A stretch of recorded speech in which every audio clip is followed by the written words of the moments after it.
반갑습니다.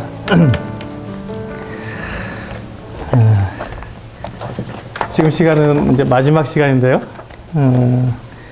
교사의 자기관리 시간입니다. 우리에게 자기관리가 필요할까요? 별로 필요 없으신 분들 계시나 봐요. 네. 자기관리가 굉장히 중요합니다. 왜 자기관리가 중요할까요? 특별히 우리에게는 더 자기관리가 중요한데 왜 그렇죠? 우리는 누구이기 때문에? 네, 교사이기 때문에. 우리는 교사이기 때문에 더더욱 자기관리가 참 중요합니다. 여러분 한번 생각해 보세요. 여러분들의 자녀가 교사에게 이제 교육을 받는데 자기 관리가 잘 된 사람에게 교육을 받기를 원하십니까? 아니면 자기 관리가 별로 안 되는 그런 사람에게 교육을 받기를 원하십니까? 물을 필요가 없죠? 네. 자기 관리가 잘 돼 있는 그런 그런 교사에게 교육을 받기를 원할 것입니다. 그러면 내가 교사면 나는 어떠한 사람이 되어야 하느냐 하는 것이죠. 내가 교사로서 이 주님께 그 사명을 받았고, 근데 그 은사를 받아서 아이들 앞에 서는 교사라면 내가 마땅히 갖춰야 할 내 모습을 갖출 수 있는 교사가 되어야 한다라고 말씀드릴 수 있겠습니다. 여러분, 만약에 우리가 우리 자신을 잘 관리하지 않으면 우리는 어떻게 될까요? 우리를 잘 관리하지 않으면 우리는 어떻게 될까요? 네, 우리는 무질서해지게 됩니다. 자기 관리가 잘 된 사람의 반대말은 무질서한 사람입니다. 이것은 우리 자연법칙 있죠? 연력학 제2법칙에 보면 엔트로피가 증가한다 그러죠? 혼돈, 무질서도가 증가한다. 그래서 그것을 연력학 제2법칙이라고 하는데 그것이 우리 사람들의 삶에도 그대로 적용되는 것 같아요. 우리가 우리 자신을 관리하지 않고 잘 다듬어 가지 않으면 자꾸 우리는 무질서해지죠. 게을러지고 또 내가 생각하지 않아야 할 것들을 생각하게 되고 말하지 않아야 할 것을 말하게 되고 그 다음에 어떻게 되죠? 후회하게 되고 그러면서 점점점 내가 내 안으로 이렇게 자꾸 이렇게 위축되고 왜소하게 되는, 그래서 결국은 내가 주님께서 나에게 맡기신 이 귀중한 사명을 잃어버리기도 하고 때로는 포기하기도 하고 그렇게 될 수 있다는 것입니다.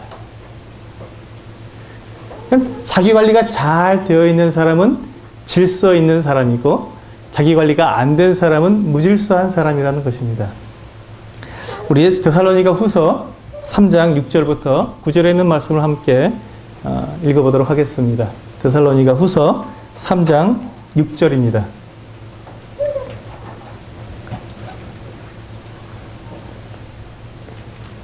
데살로니가 후서 3장 6절. 네, 다 찾으셨으면 한 목소리로 9절까지 한 목소리로 같이 읽겠습니다. 네, 시작. 형제들아, 우리 주 예수 그리스도의 이름으로 너희를 명하노니 게으르게 행하고 우리에게서 받은 전통대로 행하지 아니하는 모든 형제에게서 떠나라. 어떻게 우리를 본받아야 할지를 너희가 스스로 아나니 우리가 너희 가운데서 무질서하게 행하지 아니하며 누구에게서든지 음식을 값없이 먹지 않고 오직 수고하고 애써 주야로 일함은 너희 아무에게도 폐를 끼치지 아니하려 함이니 우리에게 권리가 없는 것이 아니요 오직 스스로 너희에게 본을 보여 우리를 본받게 하려 함이니라. 바울은 무질서하게 행하지 않았고 또 그 모습을 데살로니가 성도들이 본받기를 원했습니다. 고린도전서 14장 33절에 하나님은 무질서의 하나님이 아니시요 오직 화평의 하나님이시니라. 모든 성도가 교회에서 함과 같이라고 말씀하고 있습니다. 하나님은 질서의 하나님이라는 것이죠. 하나님은 관리가 잘 된 분이세요. 관리가 안 되신 분이 아니라 자기 관리를 잘 하시는 분. 그래서 그 하나님을 우리로 하여금 본받기를 원하시는 것이죠. 이 시간 한번 생각해 보시길 바랍니다. 나는 관리가 잘 되어 있는가? 나는 내 삶을 잘 관리하고 있는가? 내가 하나님을 믿고 하나님의 어떠하심을 본받아 나아가는 사람으로서, 특별히 아이들 앞에 교사의 은사와 교사의 사명을 가지고 서는 사람으로서 나는 내 자신을 잘 관리하고 있는가 한번 생각해 보시기 바랍니다. 제가 여러분들에게 이 교환을 만들어 드릴 때 11가지 관리할 항목을 넣어 드렸습니다. 다 노트로 되어 있죠? 네, 11가지 항목을 한번 날마다 생각해 보시기 바랍니다. 내가 이 11가지 항목에서 내가 잘 관리되고 있는가? 여러분들이 이 11가지 항목을 잘 관리하실 수 있다면 여러분들의 삶이 하나님 앞에서 옳다 인정함을 받으실 뿐만 아니라 사람들에게도 칭찬받는 교사로서 또 그리스도인으로서 살아가실 수 있다고 저는 믿습니다. 그러면 우리가 지금 하고 있는 이 자기 관리의 목적은 무엇일까요? 우리는 왜 도대체 이렇게 자기 관리를 하라고 그러고 하나님도 자기 관리가 잘 되시는 분이라고 제가 말씀을 드렸는데 우리는 왜 무슨 목적을 가지고 이 자기 관리를 해야 할까요? 왜 우리는 이 자기 관리를 하려고 하죠? 네. 질서 있는 삶을 위해서? 네, 그게 똑같은 말이죠. 네. 우리가 지금 하고 있는 이 자기 관리라고 하는 부분을 제가 말씀드리고 하는 이유는, 우리가 자기 관리를 해야 한다고 하는 그 이유는 우리는 영적으로 성숙한 모습을 갖기 위해서, 영적 성숙을 위해서 우리는 자기 관리를 해야 한다는 것입니다. 자기 관리의 목적이 뭐라고요? 예, 그렇습니다. 영적으로 성숙하기 위해서 우리는 자기 관리를 하는 것이지, 내가 자기 관리를 잘 함으로써 성공하는 사람, 내가 다른 사람보다 더 나은 사람으로 뭔가 좀 더 돋보이기 위해서 자기 관리를 하는 것이 아닙니다. 자기 관리가 잘 된 사람은 영적으로 성숙한 사람입니다. 영적 성숙을 목표로 해서 우리는 자기 관리를 지금 생각해 보는 것이지, 내가 자기 관리가 잘 된 사람이니까 좀 더 나은 사람, 좀 더 많은 일을 할 수 있는 사람, 좀 더 다른 사람과 달라 보이는 사람, 내가 더 으뜸돼 보이는 사람으로서 살아가기 위해서 성공하는 모습이 아니라는 것입니다. 우리는 때때로 그 많은 이 세속 그 학문에서 이 자기 관리 학문이 있습니다. 이 세속적인 세상 학문에서 자기 관리를 가르칠 때 그 목표가 분명합니다. 그들은 어떤 목표로 가르치죠? 네, 성공이라는 목표를 향해서 그들은 자기 관리를 가르칩니다.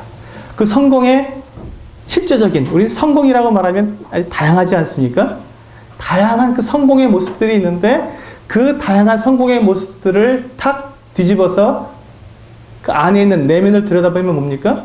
네, 돈이라는 것입니다. 부자가 되는 것, 그리고 다른 사람들에게 다른 사람보다 더 많은 권력을 가지는 것, 권위를 지니는 것, 이것을 자기 관리의 목표로 그들은 삼고 가르치고 있습니다. 그것을 다른 말로 돈, 권력 이렇게 말하면 조금 너무 세속적인 게 티가 나니까 그걸 조금 멋있는 말로 바꾼 것이 뭡니까? 성공이라고 말하는 겁니다. 정상에서 만납시다. 이런 거. 네. 성공으로 가는 길. 이렇게 해서 나온 책들이 자기 관리라는 책들입니다. 그런데 그런 책에서는 줄기차게 자기 관리를 하는 목적이 당신이 성공한다. 당신이 다른 사람보다 훨씬 뛰어나다. 당신이 다른 사람보다 한 발짝 더 성공에 가까이 간다는 그 같은 이 메리트로 매력을 주어서 사람들로 하여금 그 일에 빠져들도록 만들고 있습니다. 사람들은 그것을 위해서 물불을 안 가리죠. 돈을 싫어하는 사람이 없으니까요. 돈을 잘 벌고 또 다른 사람보다 더 많은 권위를 가질 수 있다는데 당연히 사람들이 거기에 매진을 하게 된다는 것입니다. 그런데 정말 우리가 그것을 위해서 우리가 자기 관리를 우리도 똑같이 해야 될까요? 네, 우리는 목표가 다릅니다. 우리는 왜냐? 그리스도인이기 때문에 그렇습니다. 그리스도인들은 어떤 성공을 위해서 하지 않는다? 그건 아닐 것입니다. 우리도 성공을 원하죠. 하지만 그 성공이라는 말을 딱 뒤집어서 그 내면을, 그 이면을 보면 그 안에 들어가서 정말 성공이라는 말이 우리에게 무엇을 말하는가를 보면 바로 그것이 영적 성숙을 말한다는 것입니다. 그러면 영적 성숙이라는 말을 이렇게 말하니까 또 영적 성숙도 마찬가지로 어떻게 보면 그리스도인들의 성공이라는 말로 바꿀 수 있습니다. 그런데 이것도 조금 모호하죠. 영적 성숙. 도대체 어떤 것이 성숙한 모습이죠? 어떤 모습이? 우리가 영적 성숙, 영적인 성장 이렇게 말하다 보면 영성 이러다 보면 다 각각 자기가 가지고 있는 나름대로의 생각에 그냥 젖어버립니다. 그런데 성경에서 우리에게 말하고 있는 영적 성숙은 어떤 모습일까요? 성경에서 말하고 있는 영적 성숙의 모습은 어떤 모습일까요? 어떤 모습이죠? 여러분들이 영적으로 성숙한 분을 보면 어떤 모습으로 보이십니까? 네? 어떤 모습이 그분에게서 떠오르죠?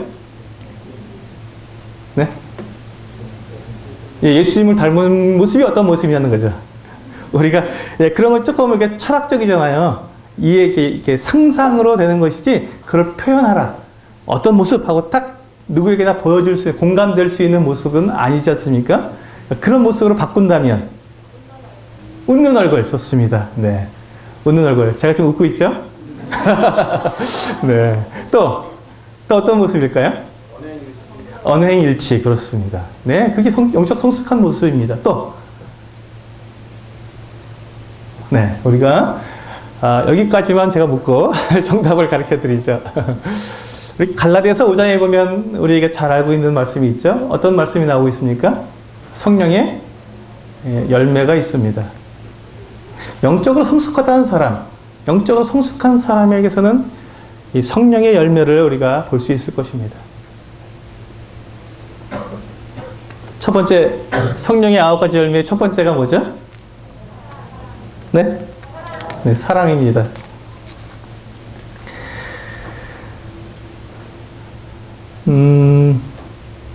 영적으로 성숙한 사람은 사랑스럽습니다. 그리고 사랑받고 싶고요. 여러분 가만히 생각해 보십시오. 영적으로 성숙한 사람인데 사랑스럽지 않다. 또 받고 싶지 않다. 그 사람에게서 사랑받고 싶지 않다. 그러면 조금 문제가 있는 것입니다. 영적으로 성숙한 사람은 거룩하게 하고 거리를 두는 사람, 뭔가 신성해 보이고 정결해서 감히 범접할 수 없는 사람으로 느껴지는 게 아니라 가까이 가고 싶고 무언가 사랑을 나누고 싶은 그런 대상이 영적으로 성숙한 사람입니다. 또 영적으로 성숙한 사람은 희락, 기쁨이 있습니다. 그러니까 웃는 모습이라고 말씀하셨는데 그렇습니다. 영적으로 성숙한 사람은 기쁨이 있습니다. 그리고 언제나 기쁘게 살아가고요. 영적으로 성숙한 사람이 슬퍼하고 고민하고 번민하고 괴로워서 어쩔 줄 모르고 이게 매치가 잘 안 되죠. 네. 우리가 알고 있는 그대로입니다. 영적으로 성숙하다는 것은 기뻐하는 사람입니다. 그리고 어떠한 일에도 기뻐할 수 있고요. 또 세 번째, 영적으로 성장한 사람은 화평을 이루는 사람입니다. 이 화평을 이룬다고 해서 우리가 불의와도 화목할 수 없죠. 네, 불의에 대해서는 단호하지만 그러나 할 수만 있는 대로 모든 사람과 화목하려고 하는 사람, 그런 사람이 아마 영적으로 성숙한 사람일 것입니다. 그리고 영적으로 성숙한 사람은 오래 참습니다.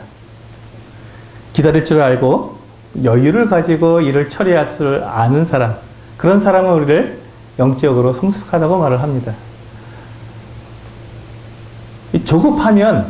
조급하다 보면요, 우리가 실수할 수 있고, 실수하다 보면 우리가 자꾸 이렇게 가라앉는, 자기 안으로 숨어버리는 사람의 모습을 본능적으로 그렇게 됩니다. 조급한 것보다는 조금 늦게 가는 게 좋습니다. 그래서 오래 참습니다, 사랑은.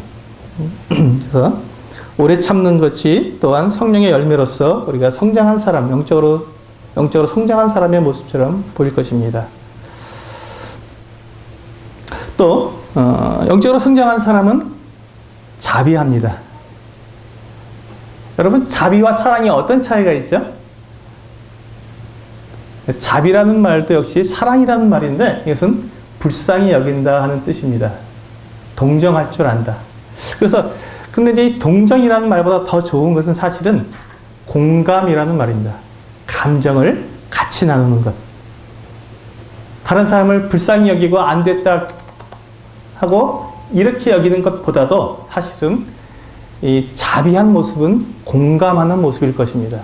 그 사람이 아파하는 사람에게 같이 아파해주고 즐거워하는 사람으로 함께 즐거워하는, 그렇죠? 그것이 바로 영적으로 성숙한 사람의 모습이 아닐까요? 또 영적으로 성장한 사람은 착한 일을 도모합니다. 양선이라는 열매가 있죠.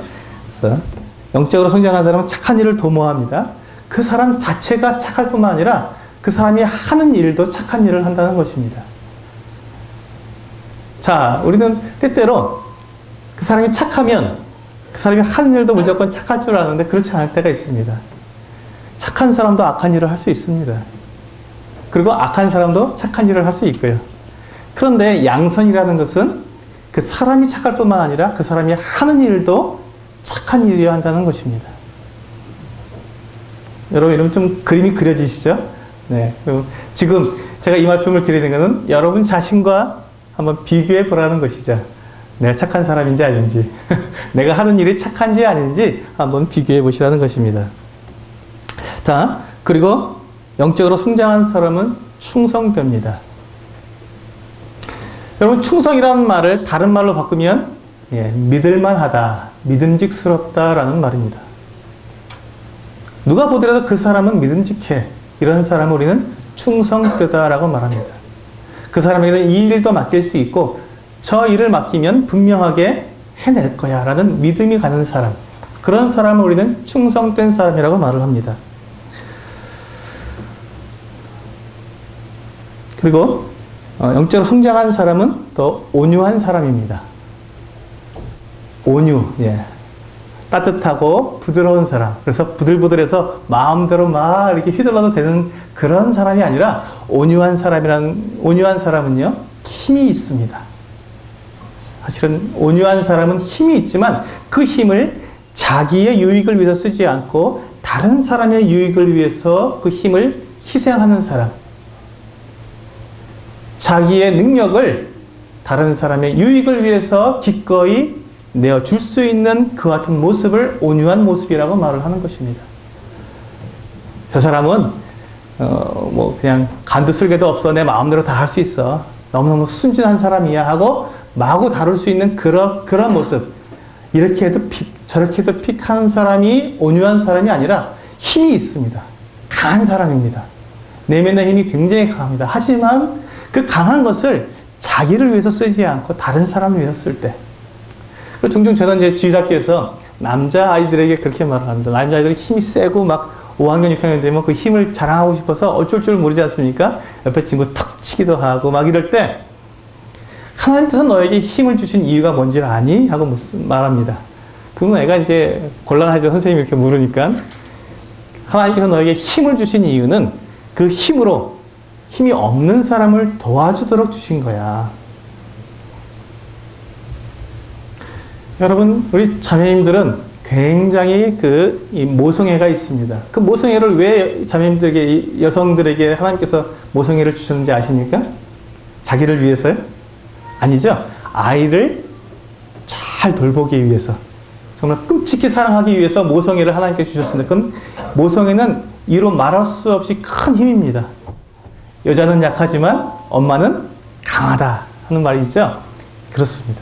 하나님께서 여성들에게 이 모성애라고 하는 강한 힘을 주신 이유는 자기를 위해서 그 힘을 쓰라는 것이 아니라 누구를 위해서 쓰라고요? 자기 자녀들을 보호하고 양육하는 데 사용하라고 그 강한 힘을 주신 것입니다. 마찬가지로 남자들에게 이 근육과 뼈대와 이 강한 힘을 주신 이유는 뭐라고요?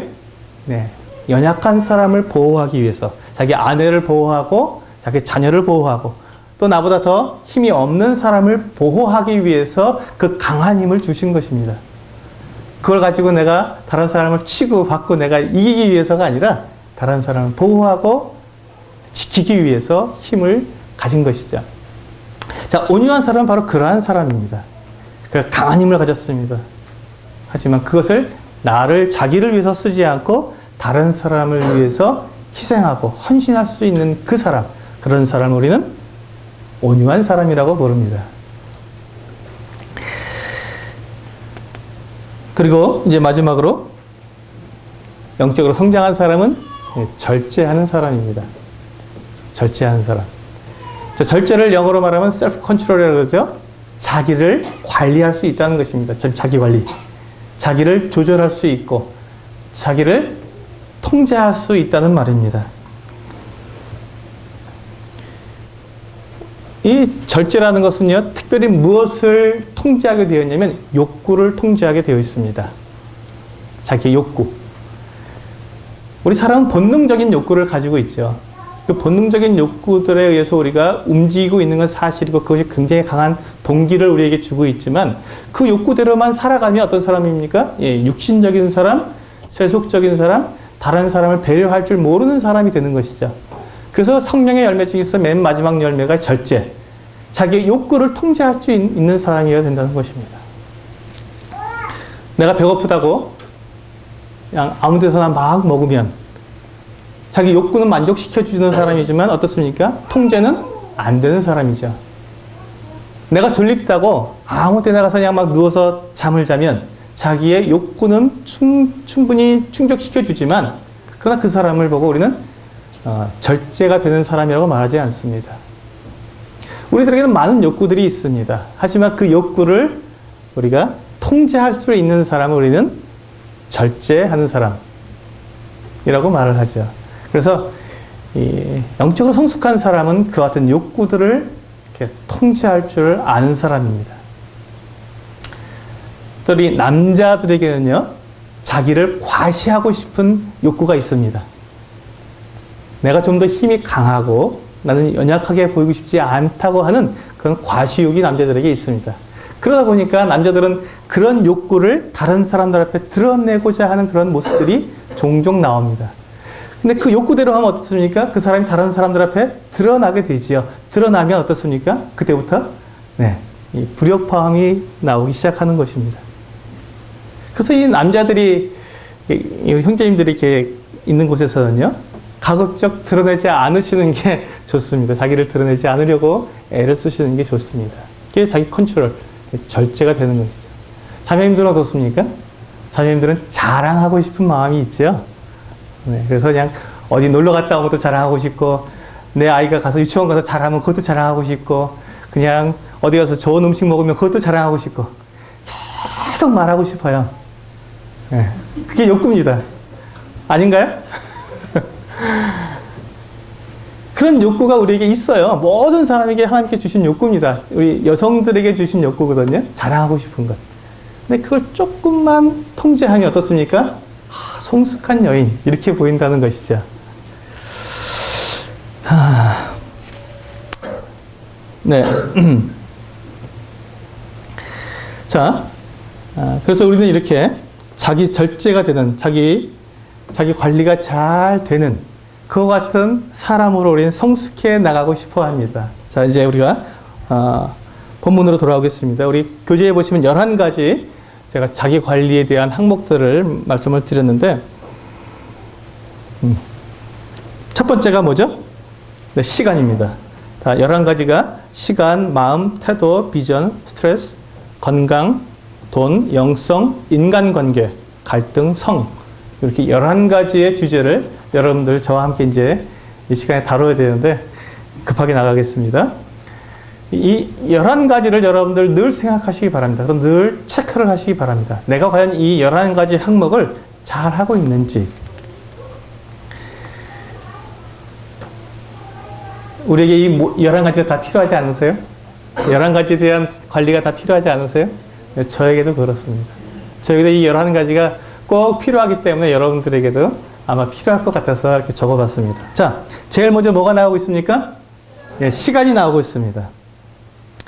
여러분, 제가 적어놓은 이 11가지 항목은 가치 중립적이라고 말합니다. 무슨 말이죠? 이것이 선한 것도 아니고 악한 것도 아닙니다. 이 11가지 항목은 그 자체로는 중립적인 것입니다. 선한 것도 아니고 악한 것도 아닙니다. 그런데 그것을 내가 선하게 쓰면 선한 게 되는 것이고 악하게 쓰면 악한 게 되는 것입니다. 자, 시간. 여러분, 시간은 어떻습니까? 시간이 선합니까? 악합니까? 예, 시간은 선하지도 악하지도 않습니다. 하지만 그 시간을 내가 선하게 사용할 수 있고 또 악하게도 사용할 수 있다는 것입니다. 시간을 어떻게 악하게 사용하죠? 네, 한번 보겠습니다. 우리 에베소서 5장 16절 말씀을 보겠습니다. 에베소서 5장 16절 말씀입니다.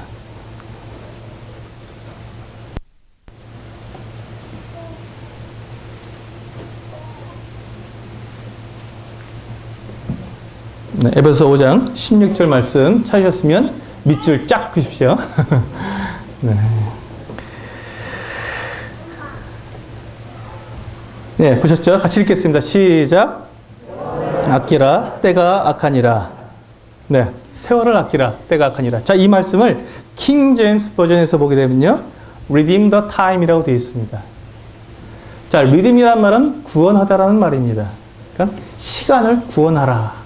어디에서 구원하라는 것입니까? 악한 데 사용되지 않도록 구원해내라는 것입니다. 시간을 구해내라는 것입니다. 자, 시간을 낭비하고 잃어버리고 불필요한 곳에 사용되지 않도록 그 시간을 구원해내라는 것입니다.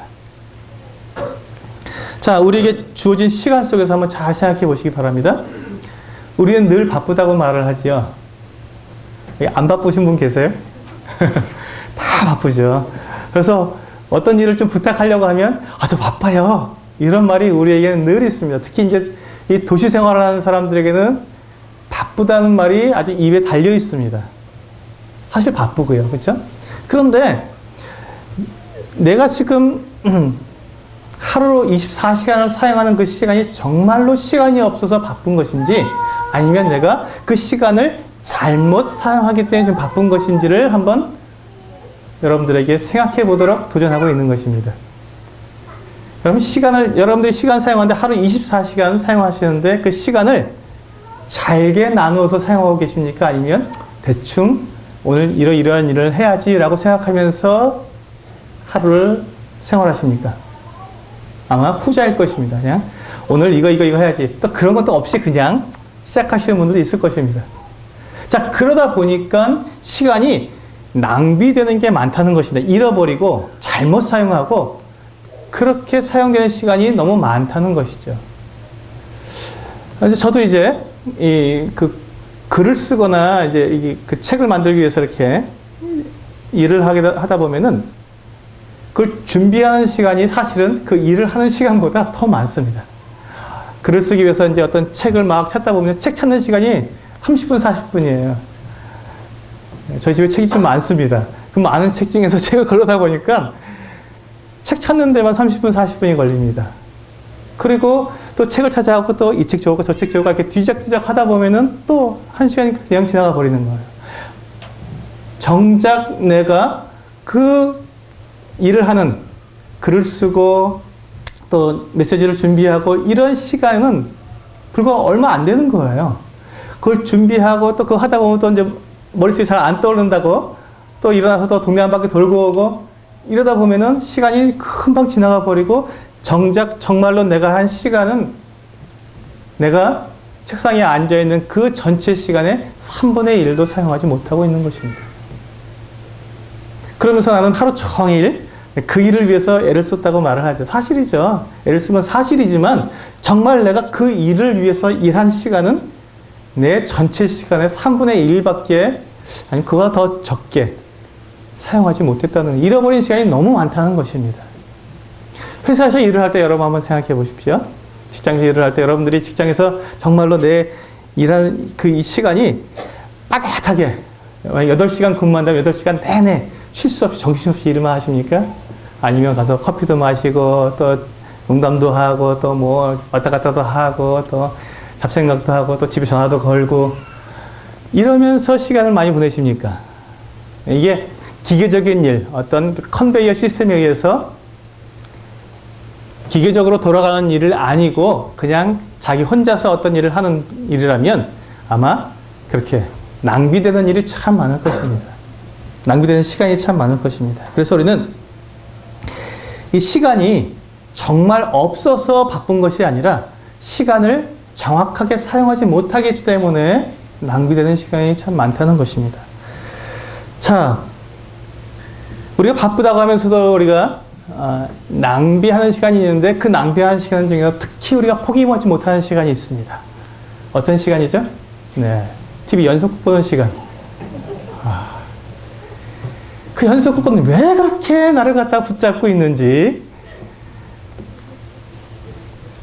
성경 보려고 딱 앉으면 그냥 그 장면이 떠오릅니다. 지난번에 뭐죠? 예고편에서 했던 그 장면이 떠오르면서 내가 연속극 봐 말어 이렇게 고민하게 됩니다. 시간은 됐습니다. 저녁 8시가 됐습니다. 이제 뭐 하겠지? 자, 그러다 보면 어떻습니까? 자꾸 거기에 내 마음이 가고, 에이, 그래, 내가 이렇게 연속극 봐 말어 이렇게 고민하는 시간에 차라리 봐버리고, 속 시원히 봐버리고, 그 다음에 일을 하는 게 낫겠어 하고 연속극을 봅니다. 그럼 어떻게 되죠? 이게 연속극이 꼭 재밌는 시간에 딱 끝나버리잖아요. 궁금할 만하면 딱 끝나서 다음 편에 나옵니다. 그럼 또 그 다음 편을 보고 싶어서 기다리게 되죠. 연속극이라는 것이 그렇게 만들어져 있습니다. 그래야 자기들이 광고를 할 수 있으니까요. 연속극 보지 말라는 얘기 아닙니다. 보긴 보되 어떻게 보라고요? 네, 할 일 다 해놓고 그리고 시간이 있으면 보시라는 것입니다. 연속극 보는 것이 좋다 나쁘다 그런 거 아닙니다. 그러나 내가 만약에 그 시간에 하나님께 드려야 할 시간임에도 불구하고 거기에 내가 시간을 잃어버리고 있다면 과감하게 그것을 잘라버릴 수 있어야 한다는 것이죠. 하지만 내가 여유 있고 좀 쉬는 시간이라고 생각했을 때 연속극 보는 것 문제 없습니다. 특히 여성들은 연속극을 봐야 합니다. 이게 좀 어려운가요? 어려운 말인가요? 왜냐하면요, 연속극은 많은 이 심리학자들이 만들어서 이 감수성이 있도록 만들어줍니다. 사람으로 하여금 눈물을 흘리게 만들고요, 웃게 만들고 즐겁게 만들어줍니다. 근데 현대인에게 가장 없는 것 3가지가 바로 제가 말씀드린 겁니다. 눈물이 없고요, 웃음이 없고, 그리고 뭐가 없다고요?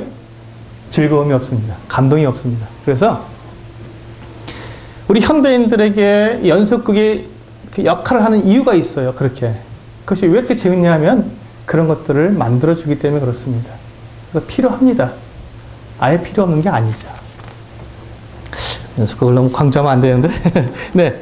자, 네. 그러면 우리가 시간을 사용할 때 필요한 지침이 있습니다. 6가지가 있는데요. 자, 여유 있게 계획하라. 어떤 일을 계획할 때 좀 여유 있게. 그래서 혹시 그것이 잘 안 됐을 때를 대비하라는 것이죠. 2번째, 한 번에 1가지나 2가지 일만 해라. 마르다가 여러 가지 일로 바빴을 때 주님이 그러셨죠? 1-2가지라도 족하다. 1가지만이라도 족하다 하셨습니다. 그러니까 한 번에 1가지나 2가지 일만 하셔야지. 저는 한 번에 한 3-4가지 일을 하다 보니까 막 코피 터지고 합니다. 그러다 보면 우리가 자기 관리가 잘 안 된다. 시간을 잃어버리기 쉽습니다. 3번째, 노라고 말할 수 있어야 합니다. 거절할 수 있는 용기를 가져야 합니다.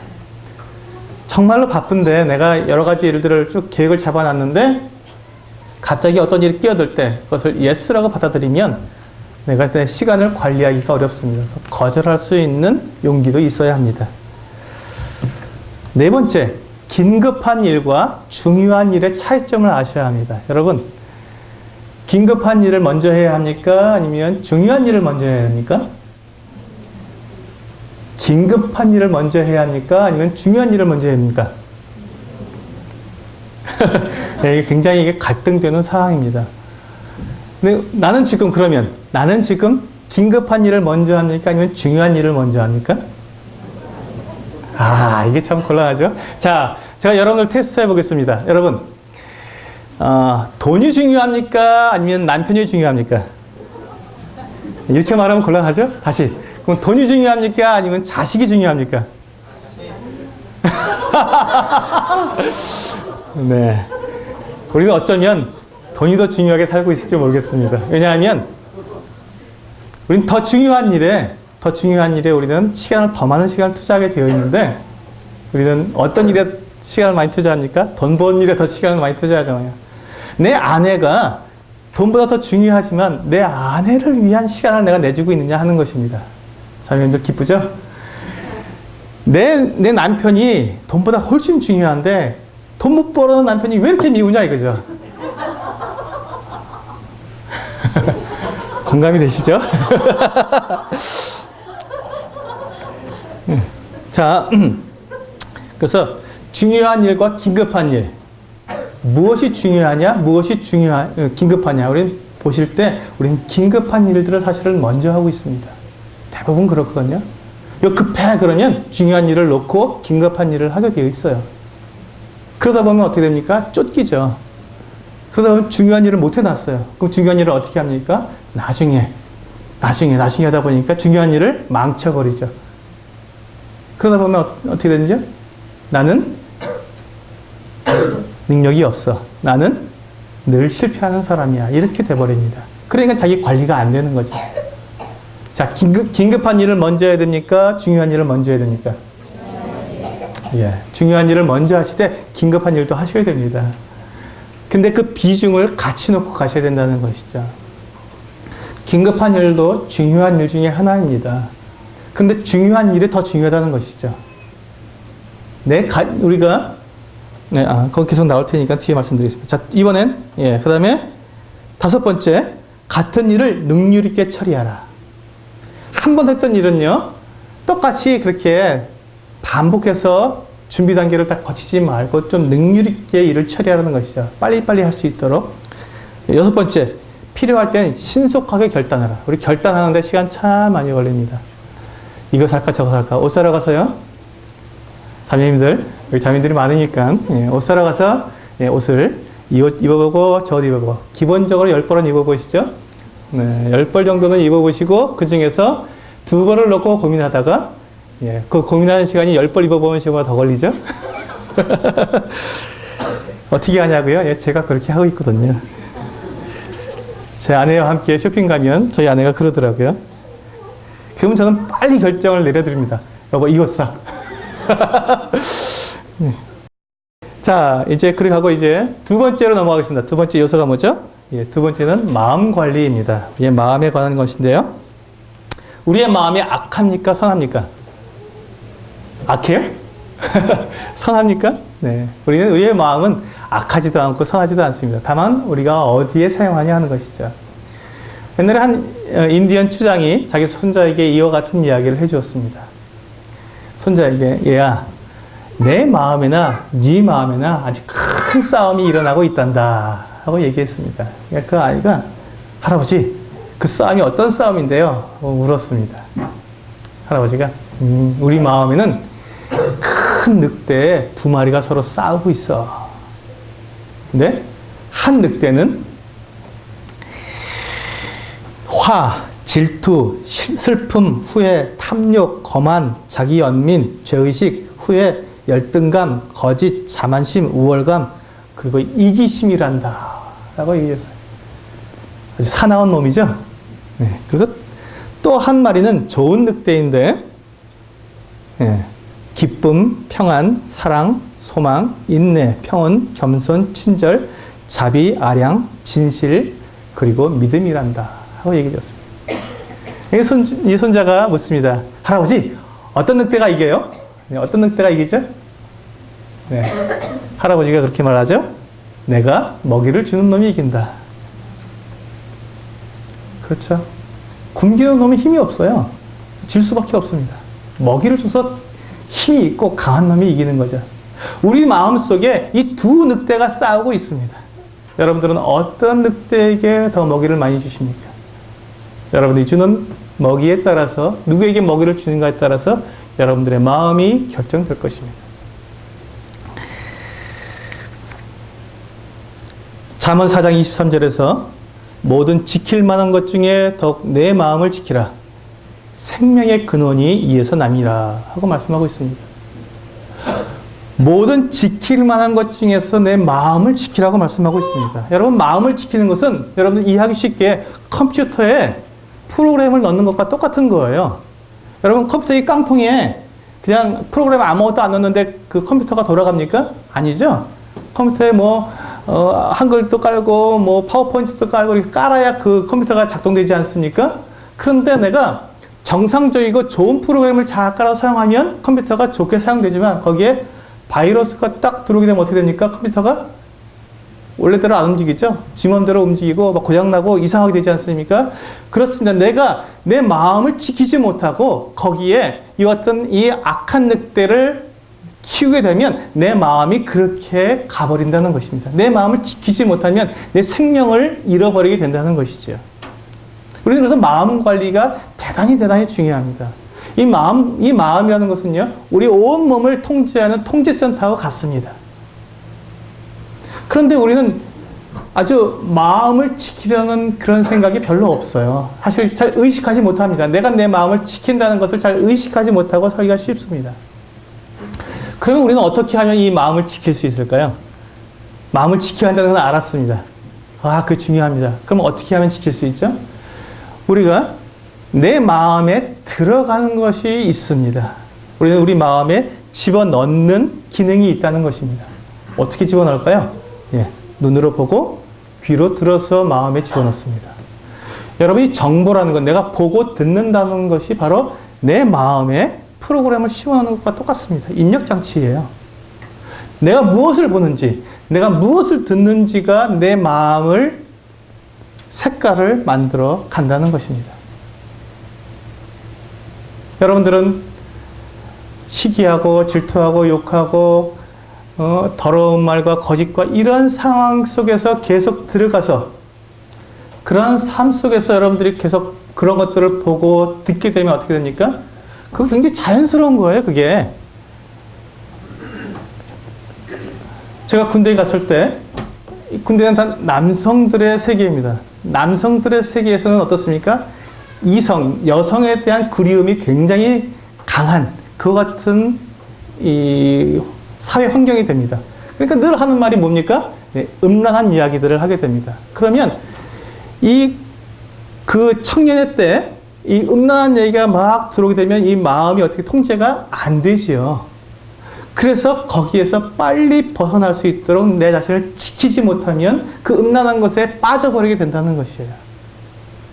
선생님들, 서로 자랑하고 서로 막 이렇게 그 수다 떠는 일에 여러분들이 자기 자신을 막 노출시켜 놓고 있다 보면요, 자랑하고 옷 예쁜 거 입고 오고 화장품 못 쓰고 이런 것에 여러분들의 마음이 그냥 다 가버릴 수 있다는 것입니다. 그게 제일 중요한 것처럼 느껴져요. 우리의 유치원, 어느 유치원 보내는지가 가장 중요한 일처럼 느껴진다니까요. 그렇게 하지 않으면 내가 세상을 다 잃어버린, 내가 낙오자처럼 느껴질 때가 있다니까요. 우리 애가 좋은 대학 못 들어가면 우리는 낙오자가 됐다고 하는 이와 같은 이상한 논리에 내가 빠져들기 쉽다는 것입니다. 그러한 세상 속에서 그러한 이야기만 주고받다 보면 그와 같은 내 마음을 지키지 못한 일이 생기게 되는 것이지요. 그래서 우리는 우리의 눈과 귀가 사랑스럽고 거룩하고 온유하며 또 진실된 이와 같은 것들에 노출되도록 우리는 만들어야 합니다.